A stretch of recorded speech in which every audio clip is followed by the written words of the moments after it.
Po yan sa aklat po ng Romans, chapter 12, verse 1 up to 3. Yan. So, lahat na po ba tayo ay matatawag po nating may paglilingkod na po sa Diyos? Yung saganang sa ating makakaya. Amen? So, yung pagpunta nyo po sa lugar na ito, dahil po yan sa paghahangad po natin na mapaglingkuran po ang ating Panginoong Kristo. At ang ibabahagi po sa atin ng Panginoon sa hapon na ito, or umaga, yan, nandito tayo sa kalagitnaan. Sabi niya ganon, why to serve God? Bakit nga ba tayo kailangang maglingkod sa Diyos? Amen? So basahin ko po ulit yung sinabi po ng Romans chapter 12, verse 1 and 2. Sabi po dyan, kaya nga mga kapatid, alang-alang sa masaganang habag ng Diyos sa atin, ako'y nakikiusap sa inyo, ialay ninyo ang inyong sarili bilang isang handog na buhay, banal, nakalulugod sa Diyos. Ito ang karapat-dapat na pagsamba ninyo sa Diyos. Huwag kayong makiayon sa takbo ng mundong ito. Sa halip, hayaan ninyong baguhin ng Diyos ang inyong pag-iisip upang maunawaan ninyo ang kanyang kalooban. Sa gayon, magagawa ninyo kung anong mabuti, kalugod-lugod at ganap na kalooban ng Diyos. Ayan. So, sa buhay po natin na ito pong sulat na ito sa Roma, ito po ay sulat ni Apostol Pablo. Ngayon, ito pong si Apostol Pablo, sabi niya ganon, ako ay nakikiusap sa inyo. Sabi niya pong ganon, mga kapatid, alang-alang sa masaganang habag ng Diyos, ialay daw po natin yung ating buhay bilang buhay na ganap, nakalulugod, banal, at karapat-dapat sa ating Panginoong Kristo. Sa madaling salita po, kaya po tayo nagsaserve kay God kasi gusto po natin yung buhay natin ay mapa sa Kristo. Amen po? Di ba po yung buhay natin, dati po sa atin yan. Pero nung dumating na po si Christ sa buhay natin, nung niredeem po tayo ng Panginoon, ito po ay nagmamayari na po nito, wala pong iba, kundi ang ating Panginoong Kristo na. Amen? Amen. Sabihin nga po natin sa hapon na ito, si Kristo ang nagmamayari ng buhay ko. Yan. So ngayon po, sa buhay po natin, kailangan tayo po ay obligadong maglingkod sa Diyos. Dahil po yan, yan. Sorry. Sumobra. Yan. Dahil po yan, sabi niya, why to serve God? Gratitude for grace and redemption, purpose of living, securing eternal rewards, to win God's favor, to break curses and bondages. So sa buhay po kasi ng isang tao, kung mapapansin niyo po, meron po diyang lugmok sa kahirapan, lugmok sa karamdaman. Meron po diyang bihag ng kanyang, sabihin po natin, ng kanyang trabaho, ng kanyang mga bagay-bagay sa mundo pong ito. Ngayon, sabi niya, kailangan daw po natin maglingkod sa Panginoon dahil po yan sa atin pong pasasalamat doon sa grace at redemption na binigay po sa atin ng Panginoon. Sino po dito yung naniniwala na siya po niligtas po ng Panginoong Kristo? Lahat po tayo, so naniniwala tayo. Ikaw at ako, naniniwala tayo na niligtas po tayo ng Diyos sa kabila ng ating mga kasalanan. Amen? Kung titignan po natin ang isa't isa sa oras po na ito, meron kang makikitang pangit. Hindi yung katabi mo, ha? Yung, ibig ko po sabihin, yung pangit po sa buhay natin, o yung kasalanan, or yung curse, or yung bondages sa buhay po natin. Amen? Diba? Hindi po lahat mayaman. Hindi naman lahat mahirap. Amen po? Hindi lahat sagana ang buhay, o malakas ang pangangatawan. Yung iba, mahina ang kanilang pangangatawan. So ngayon, tayo po ay niligtas ng Panginoon at tungkulin po natin na siya po ay paglingkuran. So yun naman po yung purpose of living. Alam niyo po ba, sa buhay po natin na ito, kapag ang isang tao po, wala siyang purpose sa buhay niya, wala pong magiging saysay ang kanyang buhay. Amen. Isipin mo na lang, mga kapatid, mula pagkabata mo, tinatanong ka, anong gusto mong maging paglaki mo? Sa totoo nga lang, brother, hindi ko alam eh. Diba? Hindi mo pa alam. Wala kang goal, hindi mo pangarap yung ganito, wala kang gustong marating, wala lang. So, sa buhay po natin na ito, magiging walang saysay o walang kabuluhan ang buhay po natin kapag wala po tayong purpose. At ang sabi po ng Panginoon, yung purpose po na yon, nanggagaling po yun sa Diyos. Amen? Hindi sa mundo, kundi yun po ay nanggagaling sa ating Panginoong Kristo. Kasi pansinin niyo po, gaano ka man kayaman, gaano man kalaki ang ari-arian mo, gaano man kaganda ang buhay mo sa mundong ito, minsan malulungkot ka pa rin. Para bagang may kulang sa buhay mo. Kasi hindi po yung richness, yung pera, o yung mga bagay-bagay sa mundong ito, ang kapunuan ng buhay ng tao, kundi ang kapunuan niya, si Lord sa kanyang buhay. Amen? Kaya pag meron ka ng Diyos sa buhay mo, kahit wala kang pera, masaya ka pa rin. Amen? Kahit na wala kang mga bagay-bagay sa buhay na ito, masaya ka pa rin dahil alam mo, meron kang Kristo na sandigan sa iyong buhay. Kahit wala ako niyan, okay lang dahil meron naman akong Diyos na pinaglilingkuran. Kaya mapapansin nyo po, mayaman, mahirap, may nakakain o sabihin po natin sa lahat sa buhay, masaya sila. Kasi nandyan po ang grace and redemption ng ating Panginoong Kristo. Amen po? Sabi niya, securing eternal rewards. Yan. Isa pa po yung dahilan para paglingkuran po natin ng Panginoon. Pag nakilala mo ang Diyos sa buhay mo, save ka na. Amen? Sabi mo sa katabi mo, save ka na. Save ka na. Pag nakilala po natin ang Panginoong Kristo sa buhay natin, save na tayo. Pero, kailangan pa rin po natin siyang paglingkuran para nang sa ganon, yung pagkakasala po nating darating, huhugasan po ulit yun ng Panginoong Kristo.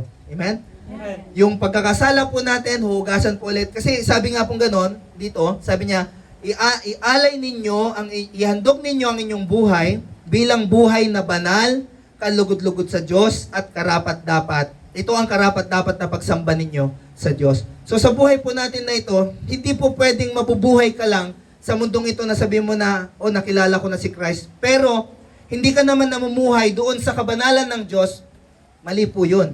Amen? Ibig sabihin nun, hindi ka naging kaisa ng Panginoong Kristo.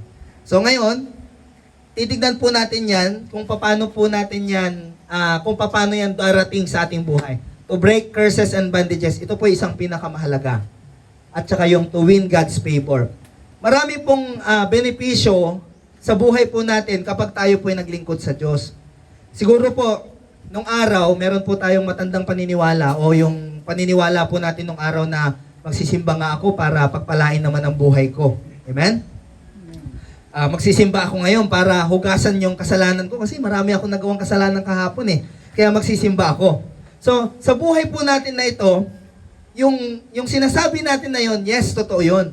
Kaya nga tayo lumalapit sa Panginoon para makuha natin yung mga bagay na yon sa ating Panginoong Kristo. At yun naman po yung gustong-gusto ng Lord na ibigay naman po sa atin. Amen? Amen. Kaya lang, ang requirements ni Lord, kailangan mo siyang paglingkuran. Amen po? Sabi ng Biblia, for I have created man to worship Him. Sabi po. Nilikha daw po ng Diyos ang tao para raw po paglingkuran ng tao ang ating Panginoong Kristo. Amen? Siguro sabi ng iba, bago pa lang ako, paglilingkod na kaagad. Amen? Pero alam niyo po, sa Biblia, wala naman po yung bago, wala naman po yung luma. Kundi alam niyo po kung ano lang po yung meron sa Biblia, meron lang po yung mga taong nagmamahal sa Diyos. Amen. Kasi naalala ko po yung isang encounter ni Lord dun sa babae, dun sa may balon. Ito pong babae na ito, hindi niya kilala si Jesus, so first time. Amen? Sabi mo, first time. First time. So yung babae po dun sa balon, first time niyang na-encounter si Jesus. Ngayon, sabi niya ganon, sabi ni Jesus sa babae, pwede ba akong makiinom? Sabi niya ganon. At sabi naman po nung reply ng babae, hudyo po kayo, hindi kayo dapat makiinom. Parang ganon yung tagpuan po nila. So, hindi sila magkakilala. Pero, sabi ni Christ, kung kilala mo lamang sana, itong humihingi ng tubig sa iyo, baka ikaw pang humingi ng tubig sa akin. Kasi yung tubig na ibibigay ko, hindi ka na ulit mauuhaw. Amen? Amen. Sarap ng tubig na yun, hindi ka na mauuhaw ulit. So, pag na kay Lord po tayo, sa buhay po na ito, lahat ng bagay sa buhay po natin, ino-open po ng Panginoon. Lahat ng bagay sa buhay po natin, gustong ipagkaloob ng Diyos sa atin, kung tayo po ay maglilingkod sa ating Panginoong Kristo. Sabihin nga po natin, maglilingkod ako kay Kristo. Maglilingkod ako kay Kristo. Agree po ba kayong lahat doon, mga kapatid?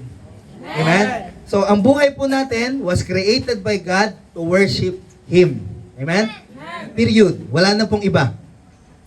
Hindi ka po nilikha ng Diyos para mamuhay ka lang sa mundong ito, magpayaman, mag-asawa, magpamilya. Hindi po yun ang purpose. Ang purpose ni Lord, I created man to worship Him. Amen? Nilikha ko ang tao para ang tao po ay maglingkod sa Diyos. Amen? So kung tayo po nilikha ng Diyos, kailangan paglingkuran po natin ang Panginoong Kristo. Amen po? Amen. So handa na po ba kayo maglingkod sa Diyos? Amen. Amen. Yan. Praise the Lord. I pray to God, samahan po tayo ng Lord dito po sa atin pong talakayan. Number 1, sabi niya, how to serve God? Offer your life. Yan. Sabi po yan sa Romans chapter 12 verse 1, yung binasa po natin kanina. Mga kapatid, alang-alang sa masaganang habag ng Diyos, ialay ninyo ang inyong buhay bilang handog na buhay, nakalulugod, banal, at ito ang karapat-dapat na pagsamba ninyo sa Diyos. Ngayon, sabi po doon, offer your life. Meron pong isang example po dito, yung Abraham's offering. Sabi po yan sa Genesis 22, verse 1 up to the following. Babasahin ko lang po. Pagkalipas ng ilang panahon, sinubok ng Diyos si Abraham. Tinawag siya ng Diyos, Abraham, narito po ako, tugon naman niya.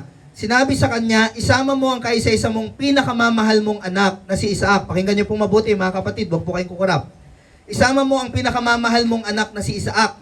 Magpunta kayo sa lupain ng Moria, umakyat kayo sa bundok at ituturo ko sa inyo at ihahandog mo siya sa akin. So sabi ni Lord kay Abraham, Abraham, punta ka doon sa bundok, dalhin mo yung anak mo, ihahandog mo siya sa akin. Nung araw po, pag naghandog po sila, papatayin. Amen? So ngayon, ang tugon po ni Abraham, kinabukasan, magang-maga, bumangon po si Abraham, sabi po dito. At nagsibak ng kahoy, nagagamiting panggatong sa handog na susunugin. Inihanda niya ang asno, umalis, kasama si Isaac at ang dalawang aliping lalaki, papunta sa lugar na sinabi ng Diyos sa kanya. Ang ikatlong araw ng paglalakbay, natanaw na nila ang dakong kanilang pupuntahan, kaya't sinabi ni Abraham sa kanyang mga alipin, bantayan ninyo rito ang asno, kami na lamang ang pupunta sa bundok. No hesitation mga kapatid. Nung sinabi ni Lord na, Abraham, ihandog mo yung anak mo sa akin, ang ginawa kaagad ni Abraham, kinabukasan, magang-maga, nagready na po siya kaagad, papunta po dun sa bundok na sinabi ni Yahweh. Amen? Ngayon, sabi niya, nung malapit na po sila sa bundok, iniwan na po yung mga alipin doon, dalawa na lang po silang umakyat. Ipinapasan ni Abraham kay Isaac ang kahoy na panggatong na dala naman niya ang apoy at patalim. At magkasama silang lumakad, tinawag ni Isaac ang pansin ng ama. Sabi niya, ano iyon, anak? Tugon ni Abraham. Mayroon na po tayong apoy, panggatong, ngunit nasan po ang tupang ihahandog? Hindi po alam ni Isaac, nung kanyang anak, na siya pala yung ihahandog dito po sa Diyos. Pero tumuloy pa rin po sila. Sabi niya, kaya't nagpatuloy sila sa paglalakad. Pagsapit nila sa lugar na itinuro ng Diyos, gumawa ng altar si Abraham. Si-shortcut ko na po, sabi niya, sabi po dito, pagsapit nila sa lugar na iyon, sabi niya, nang sasaksakin, ito na po inayos niya sa ibabaw nito ang panggatong at inihiga si Isaac. Matapos gapusin, nang sasaksakin na niya ang bata, tinawag siya ng anghel ni Yahweh at mula sa langit ay sinabi, Abraham, Abraham, narito po ako, sagot ni Abraham. Sinabi ng anghel, huwag mong patayin ang bata. Huwag mo siyang saktan, natitiyak ko na ngayong handa kang sumunod sa Diyos sapagkat hindi mo ipinagkait sa Kanya ang kaisa-isa mong anak. Yan. So praise the Lord. Pwede po ba natin palakpakan ng Diyos? Hallelujah. Kung hindi nyo po namalayan, mga kapatid, sabi po dito kay Abraham, sinubok po kasi yung faith ni Abraham. Kung ito pong faith ni Abraham, talagang genuine na po pagdating po sa Panginoon. So sabi ni Lord sa kanya, sige nga, ihandog mo nga sa akin yung anak mo. So hindi siya nagkatubili, binigay niya po. Hanggang nung akman niya nang papatayin yung kanyang anak para ihandog po kay Yahweh, pinigilan po siya ng Lord. At sabi ng Lord sa kanya, huwag mo siyang patayin. Ano pong ginawa ng Lord? Nag-provide siya ng panghandog. At sabi ni Lord, nasubok ko na ang iyong pananampalataya. Handa ka na ngang sumunod sa akin. Kung isipin po natin, sa buhay po natin na ito mga kapatid, kapag kaya nangyari sa akin yon, kaya ko kaya yon. Halimbawa, sa buhay ko po, ako na lang example. Yung anak ko, tapos biglang sinabi ni Lord na, ihandog mo siya. Siguro, mga 1 taon siguro, mag-iisip ako, o hindi ko alam. Hindi ko masabi. Amen? Kasi hindi mo pwedeng sabihin na kaya mo unless na binigay na yung test po sa iyo ng Panginoong Jesucristo. Pero ito pong si Abraham, nung tinawag po siya ng Panginoon, hindi po siya nagatubili sa pagkatawag po sa atin ng Panginoon. Mabuti pa siguro kung sinabi ni Lord na, Abraham, umakyat ka sa bundok, ihandog mo yung buhay mo sa akin. Baka mas madali pa Amen. Amen po? Nasusundan niyo po ba ako mga kapatid? Baka mas madali pa pag sinabi ni Lord na, yung sarili mo na lang ihandog mo. Punta ka doon sa bundok, magawa ka doon ng altar, humiga ka doon, tapos ihandog mo yung sarili mo. Baka mas madali pa po Pero yun, anak. Amen? So sa buhay po natin na ito, Ang gusto pong mangyari ng Panginoong Kristo, yung pagtitiwala po natin sa Kanya ay mabuo. Amen. Na kapag sinabi po ba ng Panginoong Kristo sa buhay po natin na, anak, punta ka ng linggo. Kaya mo ba siyang sundin sa kabila po ng iyong kaabalahan? Amen? Ito po, hindi pa to usapang anak, usapang linggo pa lang. Amen? Kumbaga dito po, tinatanong ng Panginoon sa atin, ito bang buhay ko, kaya ko na bang ialay yung araw ng linggo ko para sa Panginoon? Na kung minsan, sa buhay po natin, sa panahon po na ito, yung linggo, para po yan sa pamilya. Yung linggo, para po yan sa pasyal. Yung linggo, para po yan sa ibang bagay. Amen? Kasi, ang nakasanayan po natin sa mundong ito, dito po sa buhay po natin na ito, 6 na araw tayong nagtatrabaho, yung 7 araw pahinga. Amen? So ngayon, yung 7 araw, supposed to be, pahinga mo yon, dapat ilalaan mo yan sa Panginoon. Kasi remember the Sabbath day and keep it holy, sabi po ng Panginoon. So yung 7 araw, supposed to be, ihahandog mo yun sa Panginoong Kristo. Kaya nga, sa buhay po natin na ito, para may pakita po natin yung pagsunod natin sa Diyos, kailangan ihandog po natin yung ating buhay. Paano po ba yung paghahandog ng buhay? Yung paglalaan nyo po ng oras para po sa ating Panginoong Kristo. Amen? Halimbawa na lang po, ngayon po, araw ng linggo. So nandito po kayo, praise the Lord. Amen? Pero alam nyo po, yan po ay panimula pa lang po ng ating pananampalataya. So ngayon, pag hiningi naman ng Lord na, anak, Lunes, ilaan mo naman sa akin, puntahan mo yung kapitbahay mo, dalhin mo siya sa araw ng linggo.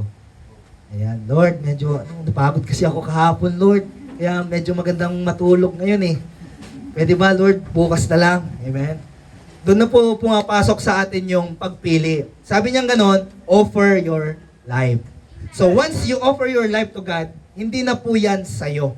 Sabi mo sa yung katabi, yung buhay mo, hindi na yan sa'yo. Yung buhay mo hindi na sa'yo. Yan. Kasi hinandog mo na sa Panginoon eh. Amen po? Amen. So kung halimbawa, ito pong remote na to, sabi ko, ino-offer ko na to kay Brother Daryl. Sa'yo na yan, brother. Pwede ko pa po bang kunin po yon? Teka muna. Hindi ko pa pala tapos gamitin eh. Akin na ulit ha. So, hindi po ganon yung offer. Pag offer, ibig sabihin, binigay mo na, wala nang bawian yon. Amen? Amen. So, sabihin mo sa katabi mo, wala nang bawian.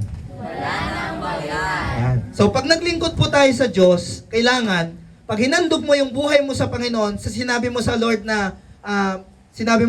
Lord, totoo na to. Itong buhay ko, bibigay ko na sa iyo. Wala na tong bawian. Kay Lord na yon. Kaya pag sinabi ng Lord na, araw ng linggo, sumamba ka sa akin, sumamba ka sa ating Panginoong Kristo. Amen? Kasi alam niyo po, yung conviction po, hindi po manggagaling yan sa ibang tao. Manggagaling po yan kay Lord po mismo. Sasabihin ng Lord sa iyo, anak, ito yung gagawin mo sa akin.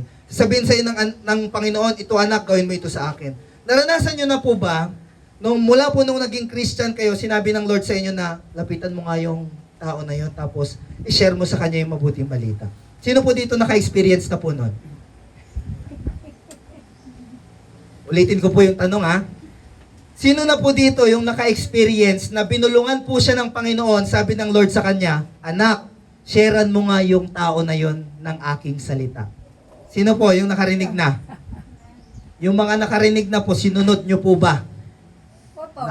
Yeah, praise the Lord. Opo. So, yung sinunod, praise the Lord. Yung hindi po sumunod, better luck next time. Amen? So, pag inoffer na po natin yung buhay natin sa Panginoon, kailangan, pag sinabi ni Lord, gawin mo itong isang bagay na ito, gawin mo ito. Naalala ko nga yung kwento ni Pastor. Ito, lagi ito eh. Si Pastor Nante po. Sabi niya gano'n, meron pong isang lalaki, inutusan po siya. Sabi niya, anak, punta ka doon sa bundok, mag-preach ka. Sabi ng lalaki, naku naman Lord, anong oras na ngayon? Gabing-gabi na. Ano po yun? Hating gabi po yun. So, hating gabi, medyo nag-hesitate siya, pero sumunod pa rin siya. Tapos, nung nandun na po siya sa bundok, nag-preach siya. Nandun na po siya sa bundok, nagtanong po siya sa Panginoon, Lord, ano isasabihin ko dito? Wala naman tao dito. So, sabi ng Lord sa kanya, basta mag-preach ka. Di ang ginawa po nitong lalaki na ito, sumigaw po siya doon sa bundok. Sabi niya, mahal ka ng Diyos! Sumigaw siyang ganon. Hindi ka pababayaan ng Diyos. Mahal ka ng Diyos. Nung tapos na po siya nag-preach, di umuwi na po siya. Ang hindi niya po namalayan, doon sa bundok po, sa likod ng bundok, meron palang magpapakamatay doon. Kaya nung narinig po yung sigaw na mahal ka ng Diyos, hindi ka pababayaan ng Diyos, magtiwala ka sa Diyos, hindi po natuloy yung pagpapakamatay. So, anong nangyari po, naligtas po itong magpapakamatay sana. So, to God be the glory. Amen? So, kung minsan, sa buhay po natin na ito, strange, hindi natin maintindihan. Lord, bakit mo ko pagsisharing dyan sa kalagitnaan eh? Mahihain ako. Shy type ako, Lord eh. Hindi ako boldly na mag-preach. Basta pag sinabi ni Lord, gawin mo, kasi yung buhay mo hindi na sa'yo, kay Lord na yan. Amen? Sabihin nga po natin, yung buhay ko, ay hindi na sa akin, kundi kay Lord na. Amen? Kaya, once na marinig nyo po yung tinig po ulit ng Panginoon, please, obey the voice of the Lord. Sundin po natin yun. Kasi, alam nyo po, ang buhay po natin na ito, lagi naman pong nangungusap ang Panginoon sa buhay po natin eh. Kaya lang, ang problema po, nangungusap po ang Diyos sa buhay po natin, pero ini-ignore po natin ang pangungusap po ng Panginoong Kristo. Dahil po yan, abala po tayo sa mga bagay sa mundo pong ito. Kaya kung minsan hindi natin napapansin yung utos po ng Panginoon, di na po natin namamalayan, kasi busy na po tayo sa mga bagay na ginagawa po natin sa mundo pong ito. At sabi pa po dito, yung mga examples po, wala pong iba kundi ang ating Panginoong Kristo. Nung siya po ay bumaba sa mundo pong ito, inialay niya po yung kanyang buhay. No question asked. Diba sabi niya, Ama, ilayo mo sa akin ang sarong ito, pero hindi eh. Kailangan niyang sundin yung kanyang destined na gagawin para tayo po ay i-redeem. Amen? Eh kung si Lord medyo masama ang pakiramdam ng mga panahon na yon, baka ikaw at ako wala tayo sa lugar na ito. Amen po ba? Baka kung si Lord medyo masakit ang ulo ko eh, hindi mo na ako pupunta doon sa krus ng Kalbaryo, tsaka ko na lang sila isi-save. Baka siguro po hindi tayo na-save. Amen? Kaya kung ano po yung meron tayo sa oras na ito na paglilingkod po natin, utang po natin yon sa ating Panginoong Kristo. Sabi po yun ng Philippians chapter 2 verse 6 to 8. I-take down nyo na lang po, hindi ko na po babasahin mga kapatid. Sabi po naman dito po kay Apostol Peter, at saka dito po kay Apostol Pablo, at saka po doon kay Mateo, kay Marcos, kay Lucas, at kay John. So ito pong mga alagad ng Panginoong Kristo na ito, talagang sila po, binigay po nila yung kanilang buhay. Kung maalala nyo po, ito pong si Peter, nung tinawag po siya, nangingisda po siya, tapos nung tinawag siya ng Panginoon, sabi niya, gagawin kitang fisher of men, hindi na siya nagpatumpik-tumpik pa, binitawan na po yung lambat, dumiretso na, hindi pa nagpaalam kay tatay niya. Amen po? Nandun po yan sa, basahin po natin yan, makikita nyo po yan. Nung tinawag naman po si Apostol Pablo, ang dami niyang dinanas sa paglilingkod niya sa Panginoon, na shipwreck po siya, nakulong po siya, muntik na po siyang ipapatay, at hanggang doon po sa kahuli-hulihan ng kanyang buhay, naging tapat po siya sa ating Panginoong Kristo. Kasi nung time na na-encounter nila si Lord, nung time na inoffer nila yung buhay nila para kay Lord, ang sabi po nila, wala na tong bawian, Lord. Sa'yo na yung buhay. Kaya nga sabi ni Apostol Pablo, ang mamatay, sabi niya, to die is to gain, to live is to Christ. Kung mamatay man po siya, okay lang. Kasi makakasama niya na po ang Panginoong Kristo. Kung mabuhay man po siya, okay lang din. Kasi habang nabubuhay siya, pwede siyang mag-preach ng salita ng Diyos, marami pa siyang taong madadala pagdating po sa kalwalhatian ng ating Panginoong Kristo. Amen? So, kung titignan po natin, Lord, handa na ba akong maghandog ng buhay ko para sa iyo? Diba, kung minsan nakala po natin, yung paglilingkod po natin ay talagang sabihin natin na, uy, nagagawa ko na. Yes, maganda po yun. Pero alam niyo po, yung talagang paglilingkod sa Panginoong Kristo, yung handa ka nang iaalay yung iyong buhay para sa ating Panginoong Kristo. No matter what or whatever it costs, ano man yung maging dahilan, ano man yung maging hadlang, hindi ka papayag na hindi ka maka-go through kasi yung buhay mo ay para kay Kristo na. Yun po yung pananampalataya po natin sa ating Panginoong Kristo. So mabigat po yun. Hindi naman po sinabi ng Lord na ito ng oras na ito magagawa mo na yun. Hindi. Pero kapatid, huwag mong hayaan na sa maliliit na bagay mahadlangan ka ng kaaway. Kundi yung sa maliliit na bagay po, kailangan ipursige mo yun para sa Panginoong Kristo. Talagang sikapin mo, talagang pilitin mo, especially huwag na huwag kang liliban sa araw ng linggo. Kasi ang linggo po para kay Lord po yan. Amen po? Amen. At kung meron ka pang ibang madadaluhan na mga activities po natin sa church po, meron po tayong paghayo, meron po tayong prayer, daluhan mo yon sapagkat yan po ay bigay po sa atin ng Panginoong Kristo para tayo po ay makapaglingkod sa ating Panginoong Kristo. Amen? So number 2, sabi po dyan, how to serve God. Let God use your life. Sabi po dyan ng number 2, let God use your life. Kanina, offer. Di po, hinandog na po natin yung buhay natin sa Panginoon. Pangalawa, hayaan mong gamitin ng Diyos ang iyong buhay. Kasi alam nyo po, hindi porket nag-church ka na o dumadalo ka na ng gawain ng Panginoon, napaglilingkuran mo na po ang Panginoon. Isa po yung form ng paglilingkod sa Panginoon, pero ang talagang kailangan ng Diyos, magamit ng Diyos ang iyong buhay. Sabi po, basahin po natin sa Romans chapter 12 verse 1b up to 2. Sabi po dyan, bilang isang handog na buhay, banal, kalugod-lugod sa Diyos, ito ang karapat-dapat na pagsamba ninyo sa Diyos. Huwag kayong makiayon sa takbo ng mundong ito, sa halip, hayaan ninyong baguhin ng Diyos ang inyong pag-iisip upang maunawaan ninyo ang kanyang kalooban. Sa gayon, magagawa ninyo kung ano ang mabuti, kalugod-lugod at ganap na kalooban ng Diyos. Ngayon po ang tanong, mga kapatid, gusto niyo po bang gawin yung kalooban ng Diyos? Amen. Yung kalooban po ng Diyos sa buhay po natin, anong pong gusto niya? Sabi niya, kailangan daw po tayong mamuhay ayon sa kanyang kabanalan. So kapag tayo po ay namuhay na po sa kabanalan ng Diyos, kailangan tayo po ay umiiwas na po sa pagkakasala. Amen? Sabi po dyan, do not compromise. Ayan, sabi niya, do not compromise. Ang ibig sabihin niyan, huwag kang makiayon sa takbo ng mundong ito. Amen? Ano-ano po ba yung mga takbo ng mundo pong ito? Ang takbo po ng mundo po natin, kung mapapansin nyo po, makikita nyo po, lahat po ng tao, tayo po ay nasa generation po ng moral decline. Yung moral decline po na yan, kung mapapansin nyo po, ito po yung moralidad ng tao na kung saan medyo malayo na, o sabihin natin hindi lang medyo, malayo na talaga sa Panginoong Kristo. Bakit? Yung hayagan na po yung paggawa ng kasalanan sa panahon po natin ngayon. Hindi na po nila tinatago, hindi na sila nahihiya na gumagawa po sila ng kasalanan, kundi lantaran na po yung ginagawa nilang pagkakasala. Alam niyo po, nung araw, pag ikaw ay nagkasala, pupunta ka sa templo para maghandog ka ng pangkapayapaan. Pero alam niyo po, nowadays, hindi na po ganyan ang tao. Malayong-malayo na po doon sa moralidad na gusto po ng ating Panginoong Kristo. At sa buhay po natin na ito, gusto po ng Panginoon, muli tayong maibalik doon sa pattern po ng Panginoong Kristo, which is yun nga po yung kabanalan sa buhay po natin. Now, ang gusto po dito ng Panginoong Kristo, makita po natin, huwag na tayong umayon sa takbo ng sanlibutan. Ano-ano po ba yung mga trend ng mundo? Yung pagsusuot po ng maikli.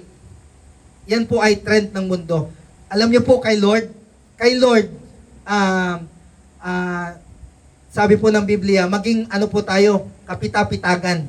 Kasi tayo po yung mga anak ng Diyos. Yung sa pananalita, pagmumura, paglalasing, pagsusugal, pakikiapid, chismis. Amen? Trend po yan ng mundo. Mga bagay po yan na trend ng sanlibutan. Yung pagiging gahaman sa salapi, masuwayin sa mga magulang, yung mga bagay po na yan, kung makikita po natin, yan po yung trend ngayon ng sanlibutan. Sabi nga nung isang pastor po na nakita ko po sa Facebook, sabi niya, yung generation daw po ngayon, Gen Z po ngayon, tama po ba? Gen Z, grabe na raw talaga yung moral decline. Nung kapanahunan daw po nila, so XYZ, Gen X, nung Generation X, pagka nagkasalubong, nagkabanggaan, halimbawa, nagkabanggaan, natabig, yung balikat, ay, sorry. Sige. Ganun lang po. So, pagpasok ng Generation Y, pag nabangga raw po yung, nagkabanggaan sa balikat, nung nagkabanggaan ganyan, ay, sorry, pero medyo iba na yung dating. Pero medyo parang, sa susunod, mag-iingat ka. Amen? Ito na po, Gen Z. Nandiyan na po, palapit na. Mababangga mo ako. Kakasuhan kita. Lumayo ka sa akin, harassment yan. Hindi pa tinatamaan, inabot na. Amen? Dahil po yan, kung makikita nyo po, ibang-iba na talaga yung moralidad ng tao po sa panahon po natin ngayon. makanti mo lang, sabihin natin na wala ka pang ginagawa, inabot na. Amen? So, sabi po dito, do not compromise. Ang sundin po natin, yung pattern po ng Panginoon, which is nakalagay po sa Biblia. Kaya nga napakahalaga po nagbabasa po tayo ng Biblia. Para nang sa ganon, dumating man sa atin itong mga bagay na ito, hindi po tayo makompromise o alam natin kung ano yung nararapat, alam natin kung ano yung dapat gawin, at hindi po tayo makompromise sa mga bagay sa sanlibutan ito. Amen? Kaya nga kung titignan nyo po, talagang napakalayo na kasi nung araw, ang mahalaga po pamilya. Ngayon po ang mahalaga pagtrabaho na. Amen? Mas marami ka pang oras sa trabaho kaysa sa pamilya. Hello? Dahil dati po kasi, nagtatrabaho ka para sa pamilya. Ngayon, baliktad na. Nagpapamilya ka para magkatrabaho ka. Amen? Moral decline. Kaya nga, sikapin po nating malaman kung ano po yung pinapahayag ng Biblia para maintindihan po natin ano ba yung mahalaga? Yung buhay ko ba o yung damit? Amen? Kung minsan, mas mahalaga na yung damit kaysa yung buhay. Kung minsan, mas mahalaga na yung ibang bagay kaysa sa meron ka na binigay po ng ating Panginoong Jesucristo. Dahil nga po, binabago ng mundong ito, yung ating kaisipan, kinukurap niya, para nang sa ganon, hindi mo makita yung mahalaga na binigay ng Diyos sa'yo, kundi ang makita mo yung mahalaga na binibigay ng mundo. Amen? Kaya, patuloy po nating paglingkuran ng Panginoong Jesucristo para malaman natin kung ano talaga yung pinakamahalaga sa ating buhay. Sabi po dito, renew your mind. Ayan. Sayang, nahuli na tuloy. Renew your mind. So, ito po yung kaninang pinapaliwanag ko po sa inyo, mga kapatid, na kailangan po magbago na tayo ng ating pag-iisip. Amen? Kanina po, di ba, offer your life. So, handa na po ba kayong ihandog yung buhay niyo po sa Panginoon? Ngayon, sabi niya, renew your mind. So, ibig sabihin, ibigay mo rin po pati yung iyong kaisipan sa Panginoong Jesucristo. Ipahawak mo sa Kanya. Magtiwala ka sa Kanya. Na kapag ikaw ay nagtiwala sa Kanya, babaguhin ng Diyos yung iyong pag-iisip at ilalagay Kanya sa tumpak na landasin. Amen? Alam niyo po, nung araw, share ko lang po nung araw po, ang family ko po, ang father ko po at mother ko po, mula Lunes hanggang Linggo, nagtatrabaho po kami. Mula Lunes hanggang Linggo, nagtatrabaho po kami. Pagdating po ng hapon, alas 5 po yung tawag dito, uwian.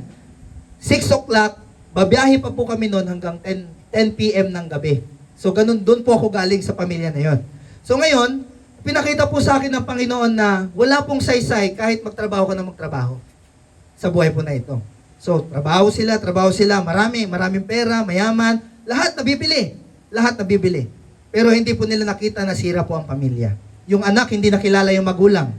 Yung magulang hindi nakilala yung anak. Kaya ano pong nangyari? Nawasak ang pamilya. Ngayon, kung tatanungin po tayo ng Panginoon, ano bang mahalaga? Yung pamilya mo na binigay sa iyo ng Diyos o yung trabaho mo na binigay sa iyo ng Diyos para buhayin mo ang iyong pamilya? So, di ba po, kung minsan titignan po natin, oo nga naman, mas mahalaga nga naman yung pamilya. Kaya nga, pahalagahan mo ang Diyos. Kasi ang Diyos ang magsasabi sa iyo kung ano yung dapat at hindi dapat para nang sa ganon, hindi ka po madaya ng kaaway sa buhay po natin na ito. Kasi naparito pong ang kaaway, ang demonyo, para tayo po'y wasakin, nakawin. O sabihin po natin na sirain yung ating buhay. Yun po ang plano ng kaaway. Hindi porket yumayaman ka, hindi porket kung maganda ang buhay mo, pinagpapala ka ng Diyos, no. Pinagpapala ka ng Diyos kapag ang buhay mo palapit sa ating Panginoong Jesucristo. Yun po ang tunay na biyaya ng ating Panginoong Jesucristo. Pangatlo, sabi niya dyan, holy and acceptable. Kaya nga, holy and acceptable. Kasi ang gusto po ng Panginoon, mamuhay po tayo sa kabanalan na po ng Diyos at hindi na po sa mga bagay sa mundo pong ito. Gusto po ng Lord na mapabuti po tayo. Ayaw ng Lord na nakikita kang nahihirapan. Ayaw ng Lord na nagdurusa ka sa karamdaman. Ayaw ng Lord na nahihirapan ka sa buhay na ito. Ayaw ng Lord na nagtatrabaho ka araw-araw sa iyong buhay. Ayaw ng Lord na inuubos mo lamang po yung iyong lakas para sa bagay sa mundo pong ito. Kayang-kaya po yung ibigay sa iyo ng Diyos. Amen. Kaya lang, mga kapatid, sa oras po na ito, sobra-sobra na po yung pasok ng kaaway sa ating buhay. Kaya nga, dahil sa sobra-sobra na po yung pasok ng kaaway sa ating buhay, halos hirap ka nang maniwala dito po sa sinasabi ng Panginoong Kristo na kayang baguhin ng Diyos ang iyong buhay, kaya kanyang pasaganahin, kaya kanyang pagpalain, kaya niyang ayusin ang buhay mo kung magtitiwala ka lamang sa ating Panginoong Kristo. Amen. Hindi po yun madaling desisyon, mga kapatid. Lalong-lalo na kung nabuhay ka sa mundong ito, pinaghirapan mo itong bagay na ito para makamit mo, o sabihin po natin na ginawa mo ang lahat para makamtan mo lang ang bagay na ito. And then may magsasabi sa'yo na yung lahat ng bagay po pala na yun ay vain lamang po. Hindi yan masasayang, kapatid, kung ipapahawak mo sa Diyos.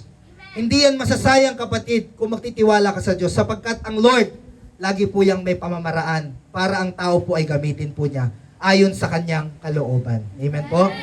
Palakpakan nga po natin ang ating Panginoon. Hallelujah. Nariyan pa po ba ang mga anak ng Diyos? Ayan. So, sa buhay po natin na ito, napakahalaga po na paglingkuran po natin ang Panginoon. Alam niyo po, sa totoo lang, ang paglilingkod po sa Diyos talagang sabihin po natin, hindi po ganun siya kagaan. Pag talagang ginusto mong maglingkod sa Diyos, medyo dadaan ka talaga sa butas ng karayom. Amen? Pero ano pong sabi ng Biblia? Sabi niya ganon, huwag kayong manghinawa sa paggawa ng mabuti, sapagkat nalalaman po ninyo na sa huling araw, hindi masasayang ang inyong pagpapagal sa ating Panginoong Kristo. Laging may reward si Lord doon sa mga tao pong nagtitiis sa Kanya. Laging may reward si Lord. Sabi niya po doon sa isa pang verse sa Biblia, those who sow tears, reap joy. Yung mga daw po na taong nagtatanim nang habang sila po'y lumuluha, pag sila po'y umani, para po silang guya na tumatalon sa katanghaliang tapat. Amen? Amen. Yung para bagang, yung tamis ng tagumpay mo talagang pinaghirapan mo. Amen po? Amen.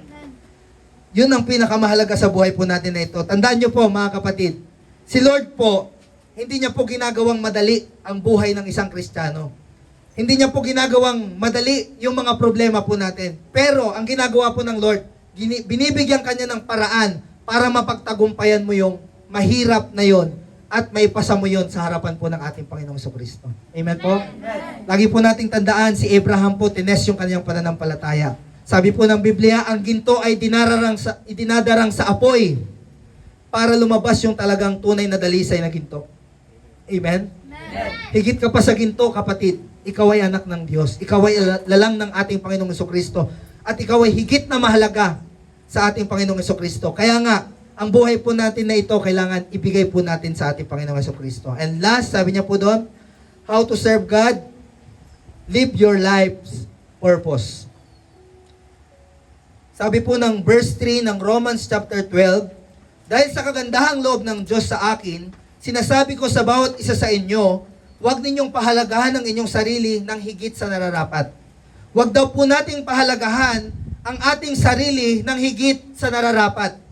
Sa halip, pakaisipin ninyong mabuti ang tunay ninyong katayuan ayon sa sukat ng pananampalatayang ipinagkaloob ng Diyos sa bawat isa sa inyo. Mga kapatid, nangungusap po ang salita po ng Panginoon. Dahil sa kagandahang loob ng Diyos, sinasabi ko sa bawat isa sa inyo, huwag ninyong pahalagahan ang inyong sarili ng higit sa nararapat. Tama lang, mga kapatid. Yung tama lang po para sa ating buhay, ang sabi po ng Panginoon.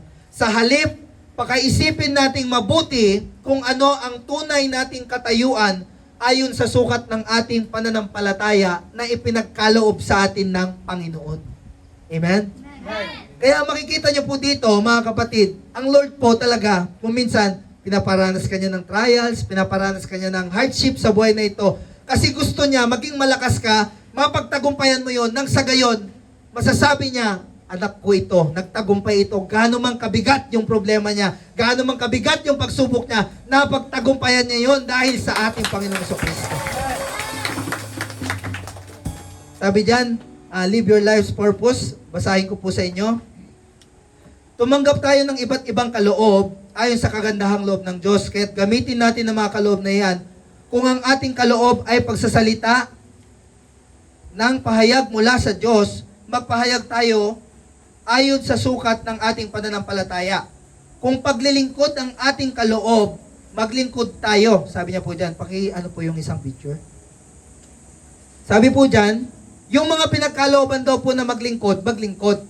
Sabi po. Alam niyo po ba sa church, mga kapatid, mga brothers ko po, mga tatay, mga nanay, yung pagpupunas po ng mga upuan, yung pag-ayos po natin dito, yung especially po yung sila sister po, yung may-ari po ng bahay po na ito. Yung inyo pong ginagawa na pagpapagamit po ng inyong tahanan, yan po ay kaloob ng Diyos na kailangan po nating pagyamanin sa buhay po na ito. Parang ganito po yan. Kung ikaw ay inatasan ng Panginoon na maglingkod sa church, maglingkod ka. Kasi bawat punas mo ng upuan, bawat walis mo diyan sa sahig na yan, paglilingkod mo yan sa Diyos. Tanim mo yan sa Panginoong Kristo. Bigay mo yan sa Lord. At isang araw, ikaw ang aani ng bawat tinanim mo sa ating Panginoong Kristo. Kung paglilingkod, maglingkod, sabi niya, magturo ang tumanggap ng kaloob, ng pinagkalooban ng pagtuturo, to preach.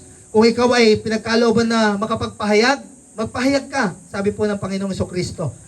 Hindi lamang po, alam niyo po, hindi lamang po ang pulpito ang kapahayagan ng Diyos. Pwede po tayong magpahayag sa streets, sa school, sa plaza, kahit saan po. Sabi niya, napapanahon man o hindi, ipangaral niyo ang mabuting balita.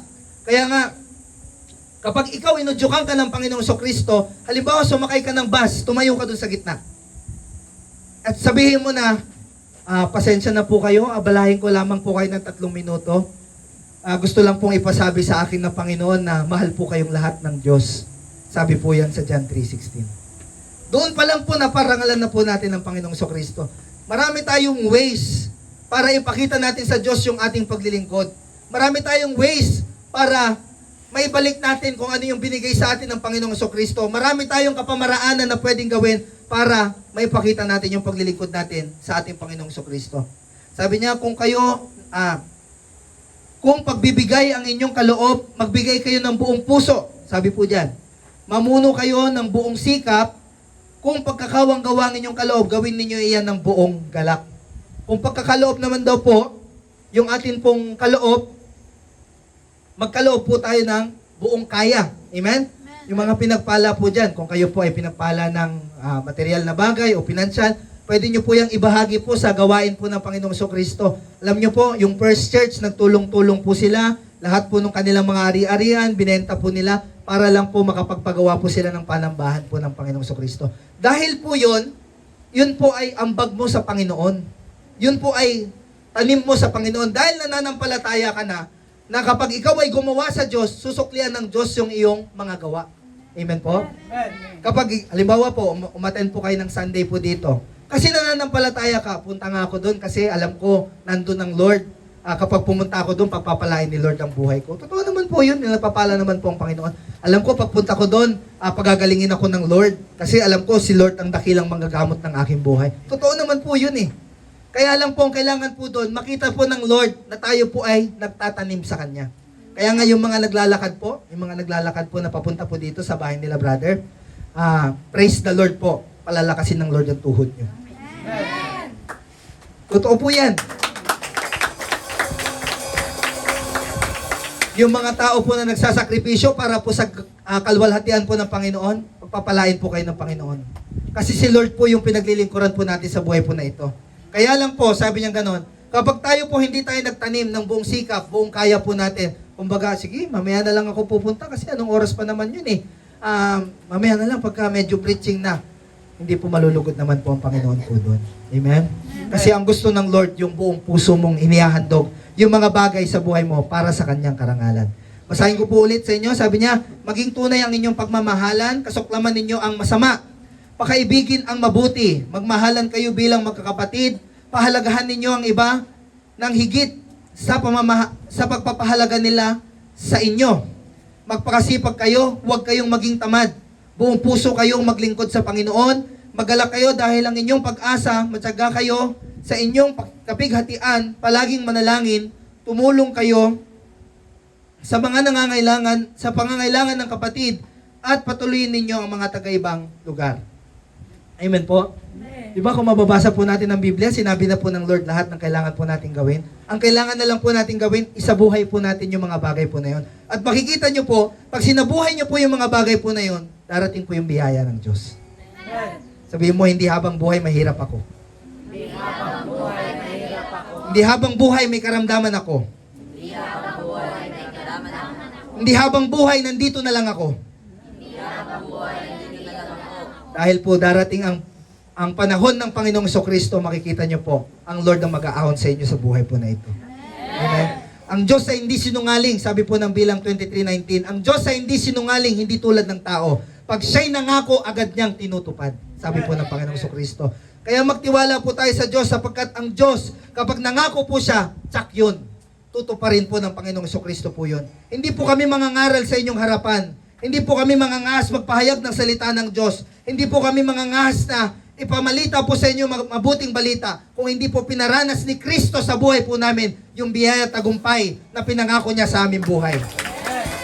Kaya nga po sa oras na ito, kapatid, hindi aksidente na napadpad ka sa lugar na ito. Hindi aksidente na dinala ka ng isang sister, ng isang brother sa lugar na ito. Plano ng Diyos sa iyong buhay yan. Kasi gusto ng Diyos, ikaw ay maligtas sa iyong buhay. Yun po ang plano ng Diyos sa ating buhay. Ano pa po sabi po dito? Sabi po dito, huwag ninyong gantihan ng masama.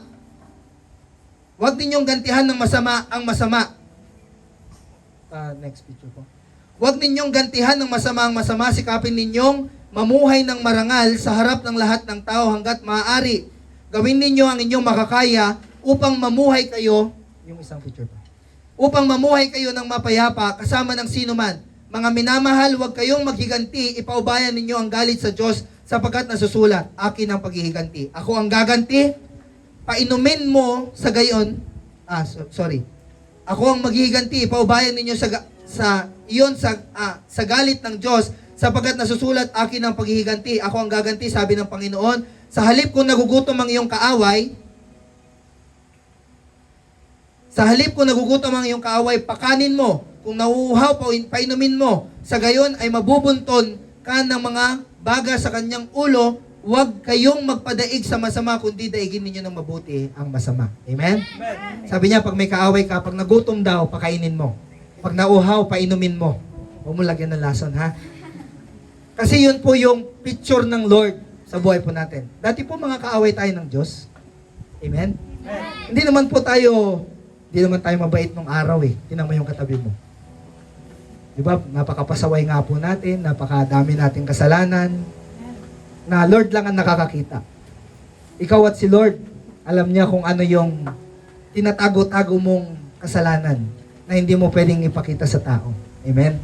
Si Lord lang ang nakakalam. Ako po hindi ko alam kung anong kasalanan nyo sa harapan ng Panginoon. Di ko rin alam kung ano po ang pamumuhay nyo. Pero si Lord alam. At nakikita rin po ng Panginoon kung paano po kalaki yung puso mo sa Panginoong Jesucristo. At sa oras na ito, sabi niya, paggamit mo ng buhay mo sa ating Panginoong Jesucristo. Tandaan niyo po lagi mga kapatid, hindi aksidente na tinawag tayo ng Lord para makita-kita po tayo sa lugar na ito. Lagi pong may plano ang Diyos sa buhay ng isang tao. Sabi mo, hindi aksidente na ako ay tinawag ng Diyos sa church na ito. May plano ang Diyos sa buhay ko. Yan, pwede po ba nating awitin yung solemn natin kanina? Nanyayahan ko po kayong tumayo.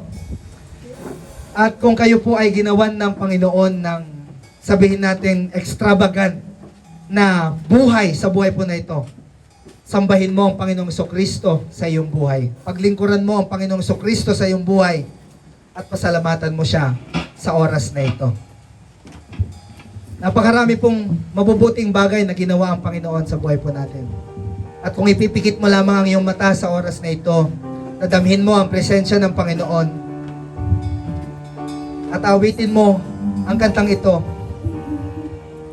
At awitin mo ang kantang ito, masasabi mo sa Panginoon na, Lord, napakaswerte ko pala.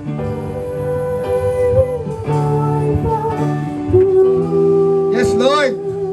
Touch your people once again. Di aksidente, Panginoon, na mapadpad kami sa lugar na ito. Kundi, Lord, plano mo ito sa aming buhay, sapagat gusto mo kami magamit para sa iyong karangalan. Come on, church. Sabay-sabay po nating awitan ng Panginoon. Hallelujah. And I will glorify the Lord.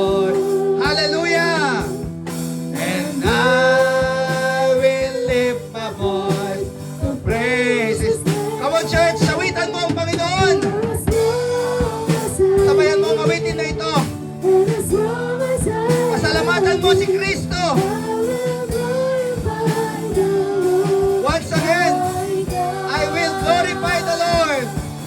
And I will glorify the Lord. Hallelujah. Yes, Lord.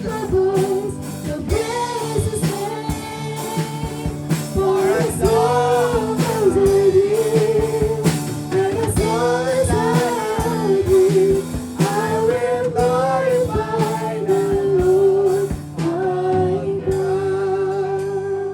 Kapatid, nais ng Panginoong Jesucristo sa oras na ito, pasalamatan mo siya. Pikit mong iyong mata. Wala bang ginawa ang Lord na mabuti sa iyong buhay? At hindi mo siya mapasalamatan sa oras na ito. Sa buhay ko, never akong pinagkulang ng Lord. Never niya akong ginutom. Pagkakala ko yung buhay ko, nandun na sa dulo ng buhay na ito, darating ang Panginoon. Darating ang tulong ng Panginoon. Sabi nga nung, kahit 1,000 buhay, kulang yun. Kahit 1,000 yung katawan mo, kulang yun. Kahit ibigay mo yung buhay mo, kulang yun. Para pasalamatan ng Panginoon. Sa dami-dami ng kabutihan ng Diyos na ginawa niya sa ating buhay, isa lang ang hinihingi ng Panginoon. Pasalamatan mo siya sa oras na ito. And I will glorify the Lord. Yes, Lord. And I will lift the voice to praise His name. For as long As I live, and as long as I have lived, I will glorify the Lord. my God, I will glorify you, Lord. Yes, oh God. Thank you, Jesus. Salamat po, Panginoon. Napakabuti mo. Napakabuti mo. Napakadakila mo. Kulang ang aming pasasalamat, Panginoon. Yes, oh God. Hallelujah, hallelujah. We'll glorify the Lord.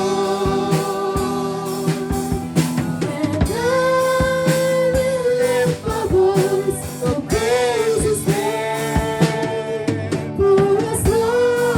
I breathe, and as long as I have breath, I will glorify the Lord.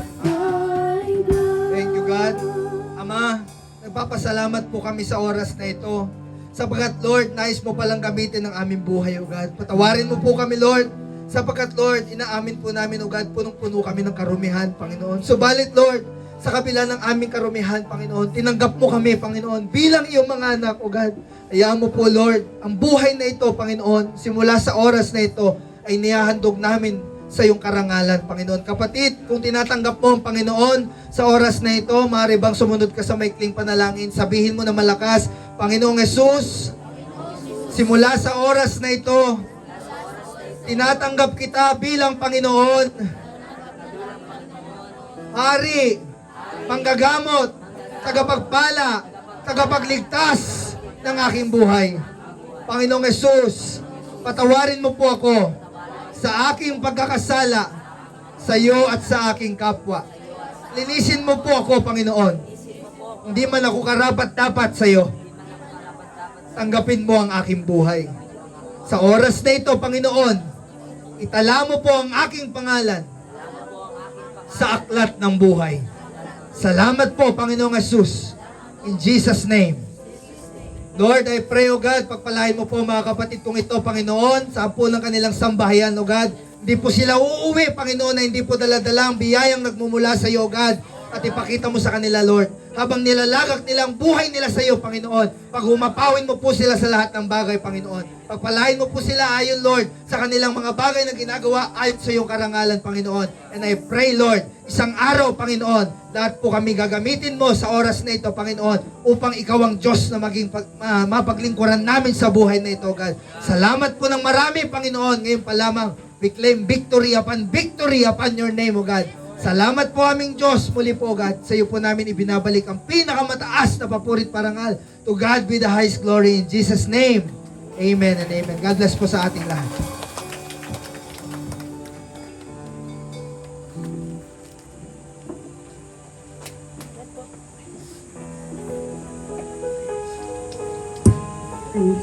Yan po, so dumako na po tayo sa ating pagbibigay. Yan po, so pwede po natin ilagay yung mga prayer request natin sa